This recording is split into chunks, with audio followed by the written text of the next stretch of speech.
think metaphors and framing relate to each other? Thanks, yeah. As Dr. Fairhurst says in her discussion of the art of framing, language forms are how we communicate our content and get our message across. And metaphors are one of these methods. There are two main types of metaphors that we see used in formal communications, the simple and the extended metaphors.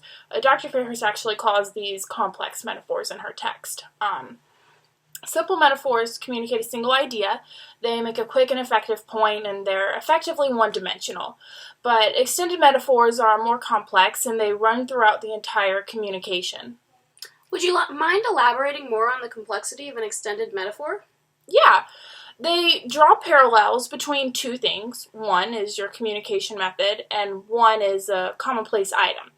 This common understanding of the item allows the audience to access your communication and your idea, and by framing your idea with a metaphor, you control how the context that it is presented and interpreted in.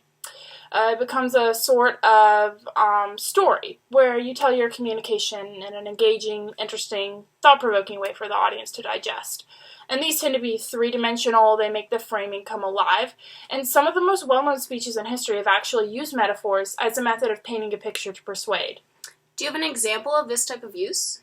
Absolutely, yeah. Dr. Martin Luther King's I Have a Dream speech is probably one of the most famous speeches in history, and it was framed using a nature metaphor.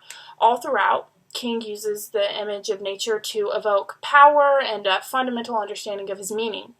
He uses metaphors such as, now is the time to lift our nation from the quicksand of racial injustice to the solid rock of brotherhood. Let us not wallow in the valley of despair.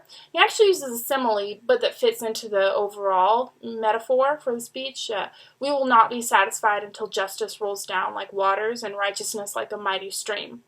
These are all powerful metaphors that invoke imagery that the civil rights movement is a force of nature, a force that can't be stopped, something inevitable. These images communicate in understandable terms King's master frame, the powerful and unrelenting desire of the African American community for rights.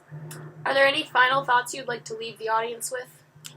Absolutely. I think I would say that while metaphors are not the only language form that are effective, they can be very persuasive. As we've seen, they clarify the communicator's meaning by using something simple as a vehicle for delivery. They can also help to simplify a message into its key components or the master frame. An extended metaphor conveniently traces everything back to the master frame with one fluid image pervading the communication. Thank you.